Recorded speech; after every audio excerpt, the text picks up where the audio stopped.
आप सभी को ज्ञात होगा कि श्री राम, लक्ष्मण, भरत और शत्रुघ्न राजा दशरथ के पुत्र थे। इनके साथ ही राजा दशरथ और रानी कौशल्या की शांता नाम की एक कन्या भी थी। शांता उनकी पहली संतान थी, अर्थात वह प्रभु श्री राम, लक्ष्मण, भरत और शत्रुघ्न इनकी बहन थी। शांति और सद्भाव का प्रतीक थी। रानी कौशल्या की एक बड़ी बहन थी, उनका नाम वर्षिणी था। शांता को रानी वर्षिणी और उनके पति अंगदेश के राजा रोमपाद इन्होंने गोद लिया था। एक दिन राजा रोमपाद अपनी कन्या शांता के साथ बातचीत करने में व्यस्त थे। उस समय एक ब्राह्मण वर्षा के दिनों में खेती के लिए सहायता मांगने राजा के पास आया। रोमपाद ने ब्राह्मण की दुर्दशा पर ध्यान नहीं दिया। इससे ब्राह्मण नाराज हो गया और उसने राज्य छोड़ दिया। वह ब्राह्मण देवराज इंद्र का भक्त था। देवराज इंद्र अपने भक्त का अपमान सहन नहीं कर पाए। इसका दंड देने के लिए वर्षा ऋतु में अत्यंत कम वर्षा हुई, जिसके कारण राज्य में सूखा पड़ा।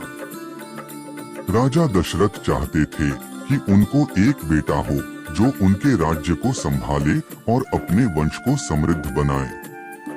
उन्हें एक सद्गृहस्थ ने बताया कि दोनों राज्यों पर आए इस संकट को केवल किसी ब्राह्मण की शक्तियों से ही समाप्त किया जा सकता है। उस ब्राह्मण ने नियमों का पूर्ण शुद्धता के साथ पालन करना आवश्यक है। ऐसा एकमात्र व्यक्ति पृथ्वी पर जो थे, उनका नाम था ऋष्यशृंग। विभांडक ऋषि ने ऋष्यशृंग का पालन किया था। दोनों राज्यों के हित के लिए ऋष्यशृंग को लाना और यज्ञ के लिए मनाना आवश्यक था। विभांडक ऋषि की शक्ति अधिक थी और वे बहुत क्रोधी थे।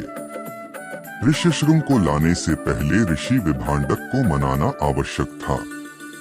इस कार्य को कौन पूरा करेगा, यह प्रश्न था। इस समय यह कार्य पूर्ण करने के लिए शांता सामने आई। वह ऋष्यशृंग को मनाने के लिए ऋषि विभांडक के आश्रम गई। अपने सद्भाव और गुणों से शांता ने दोनों का मन जीत लिया। उसके बाद दोनों अंगदेश के लिए यज्ञ करने के लिए सहमत हो गए। उसके बाद ऋष्यशृंग ने शांता से विवाह किया। ऋष्यशृंग और शांता ने धार्मिकता का पालन करते हुए यज्ञ किया।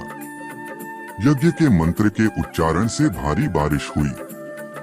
जनता आनंदित हो गई और अंगराज्य में उत्सव हुए। दशरथ को संतान प्राप्त हो इसलिए ऋष्यशृंग ने पुत्र कामिष्टि यज्ञ किया। इस यज्ञ के परिणाम स्वरूप राम, लक्ष्मण, भरत और शत्रुघ्न का जन्म हुआ।